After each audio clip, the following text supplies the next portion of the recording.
નમસ્કાર વિદ્યાર્થી મિત્રો, એક્સલન્સ ઘડીમાં તમારું સ્વાગત છે। આજે આપણે જોવાનું છે કે બોર્ડ પરીક્ષામાં કેટલા ગ્રેસિંગ માર્ક્સ મળે। ધોરણ 10 અને ધોરણ 12 બંને માટે આ વિડીયો છે કે ધોરણ 10માં કેટલા ગ્રેસિંગ માર્ક્સ મળશે અને ધોરણ 12માં કોને કેટલા ગ્રેસિંગ માર્ક્સ મળશે।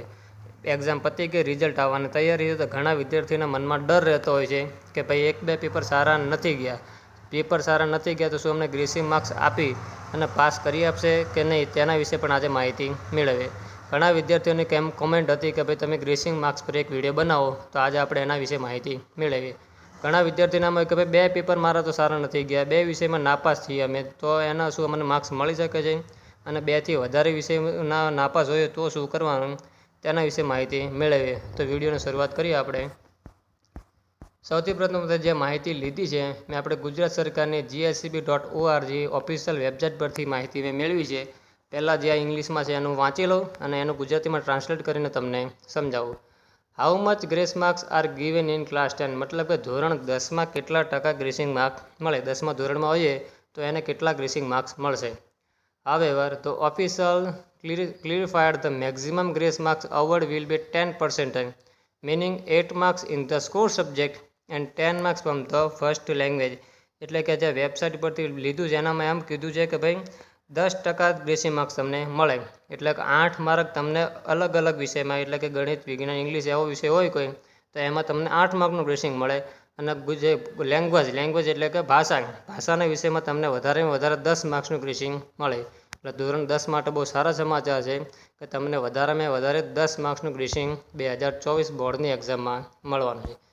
હવે બીજું જોઈએ આગળ કે what is the maximum grace. ઘણાને એમ હોય ગ્રેસિંગ તો આપશે પણ વધારે ને વધારે કેટલા માર્ક્સનું ગ્રેસિંગ આપી શકે, તો અહીંયા મૂક્યું છે આપણે કે that the maximum of 10 grace marks shall be granted from the purpose of enabling a candidate of the award of the class and or distinction in the examination. એટલે કે પરીક્ષા વર્ગમાં અથવા તો વિશેષતાના પુરસ્કાર માટે ઉમેદવારને સક્ષમ કરવા, એટલે કે પાસ કરવાના હેતુથી વધારે ને વધારે તમને 10 માર્ક્સનું ગ્રેસિંગ મળશે।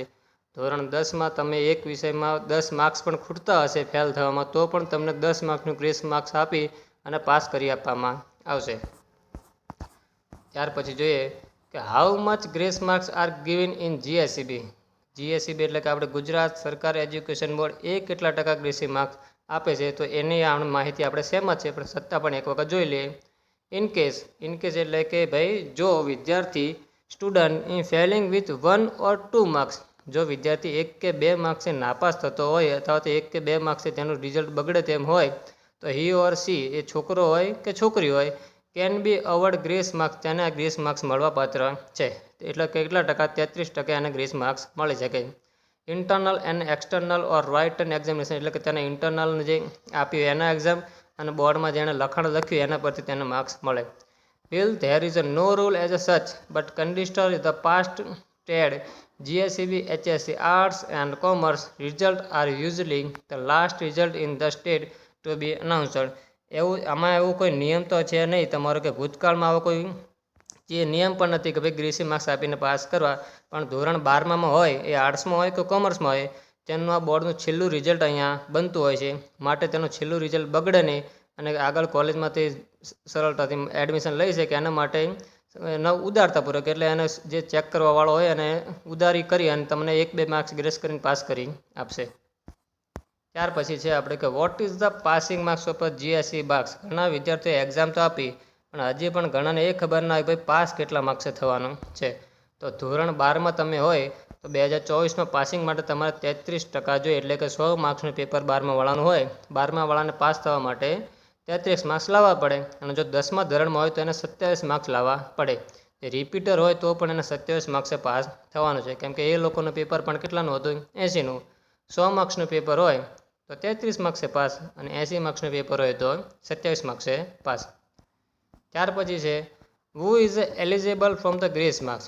આ સૌથી મહત્વનું છે, ભાઈ કોને ગ્રેસિંગ માર્ક્સ મળી શકે છે, એટલે કે ગ્રેસિંગ માર્ક્સ કોને મળી શકે છે, કોને એની માટે છે વધારે માટે કે ભાઈ આને જરૂર છે એવું। તો grace marks are additional marks giving a student who is just few marks short of passing or obtain higher division in an examination।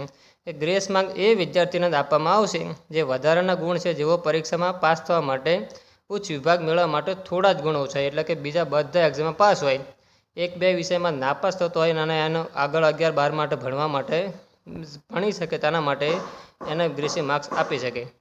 These marks are awarded as a from linkly by the examination. ઘણાને એમ gracing marks તો મળ્યા, પણ શું gracing marks રિઝલ્ટમાં બતાવેલ આવશે કે નહીં, અથવા તો અમને ગ્રેસિંગ માર્ક્સ મળ્યા કે નહીં મળ્યા, કેવી રીતે ખબર પડે? તો ગ્રેસિંગ માર્ક્સ આપશે તો તમારા રિઝલ્ટના જે પણ માર્ક્સ હશે એની સાઈડમાં ફૂદડી કરીને માર્ક્સ લખેલા હશે, એટલે સમજી જાઓ ને કે આપણે 2 કે 3 માર્ક્સનું શું મળ્યું છે, ગ્રેસ. તો help the student clear the exam improve there overall score. અને એ માર્ક્સ ટોટલ જે 33 માર્ક્સ લખ્યા હશે અને સાઈડમાં 3 માર્ક્સની ફૂદડી હોય તો તમારા બોર્ડમાં 30 જ માર્ક્સ આવ્યા છે, 3 માર્ક્સ તમને ગ્રેસિંગ મળ્યા છે, એ રીતે ધારીને તમારું રિઝલ્ટ બનાવવામાં આવશે. ત્યાર પછી છે હવે સૌથી મોટો સવાલ, can I get grace in 2 subject? કે ભાઈ મને 2 વિષયમાં મને એવું લાગે છે કે હું ફેલ થવાનો છું, શું 2 વિષયમાં મને ગ્રેસ મળી શકે? The grace mark will be awarded to candidates who have secure aggregately marks in all subject. મતલબ કે તેના બધા વિષયમાં 33 ઉપર માર્ક્સ, એટલે 10મા ધોરણવાળા 27 ઉપર પાસ થઈ જતો હોય, ખાલી 2 વિષયમાં માર્ક્સ એને ખૂટતા હોય, but have failed in 2 subject. Mark એટલે કેટલા? ખાલી 2 વિષયમાં એના માર્ક્સ ખૂટે. Last year the grace marks will be extend two those candidates who have failed in the 3 subject. એટલે ગયા વખતે તમારે 3 વિષયમાં નાપાસ એક વિદ્યાર્થી હતો તેને પણ ગ્રેસ માર્ક્સ આપવામાં આવ્યા હતા, તો આ વખતે 2 વિષયમાં પણ તમે ફેલ હશો તો પણ તમને પાસ કરી આપવામાં આવશે. કેમ કે ગયા વખતે 2023માં 3 વિષયમાં એક વિદ્યાર્થી ફેલ હતો, કેટલા? 3માં, તો પણ એને ગ્રેસ માર્ક્સ મળ્યું હતું અને પાસ કરવામાં આવ્યો હતો. ત્યાર પછી છે આપણે કે what happen in fail in 3 subject. હવે સૌથી મોટો સવાલ, 2 વિષયમાં ફેલ હોય, 2 પેપર ખરાબ ગયા છે, તો પણ તમને ગ્રેસ માર્ક્સ આપીને પાસ તો કરી આપવામાં આવશે, પણ હવે સૌથી મોટું કે જો 3 વિષયમાં આપણે ખરાબ ગયા છે તો શું એમાં ગ્રેસ મળે કે નહીં? જો તમે 3 વિષયમાં એવું લાગે કે ફેલ થયા છો તો તમને કોઈ ગ્રેસ માર્ક્સ મળે નહીં. તમારે પૂરેપૂરું 12મા હોય તો 12મા ધોરણ પહેલેથી ભણવું પડશે, અને 10મામાં હોય તો તમારે 10મું ધોરણ પહેલેથી કરવું પડશે. If you are fail in 3 subject then you are failed. જો તમે નાપાસ ગણાવો છો overall, and you have to do your 12th standard again from the starting. એટલે તમને પહેલેથી જ તમારું 12મું ધોરણ ફરીથી ભણવું પડશે. But you can change your school if you wish to do so and need to visit your CBSE regional office. જો તમારે તમારી સ્કૂલ બદલવી છે, 12મા ધોરણમાં નાપાસ થયા, હવે એ સ્કૂલમાં તમારે ભણવું નથી, તો તમારે જો CBSE લાગતું હોય તો સેન્ટ્રલ બોર્ડમાં તમારે ઓફિસમાં કચેરીમાં જઈ અને વાતચીત કરવી પડે, તો અરજી લખવી પડે. અને આપણે ગુજરાતમાં હોય તો GSEBની ઓફિસમાં જઈને તમારે અરજી કરવી પડે કે 12મા ધોરણમાં હું નાપાસ છું, મારે આવી બીજી સ્કૂલમાંથી 12મું ધોરણ કરવું છે, તો એ લોકો તમારે અરજી સ્વીકાર તો તમે સ્કૂલ બદલી શકો છો. 3 વિષયમાં ગ્રેસિંગ માર્ક્સ મળે ને 3 વિષયમાં ફેલ થયા તો તમે નાપાસ ના છો. જો આ માહિતી તમને ઉપયોગી લાગી હોય તો તમારા 10મા અને 12માના બધા જ મિત્રો સાથે વિડીયોને શેર કરો અને ચેનલને સબસ્ક્રાઈબ કરો. Thank you.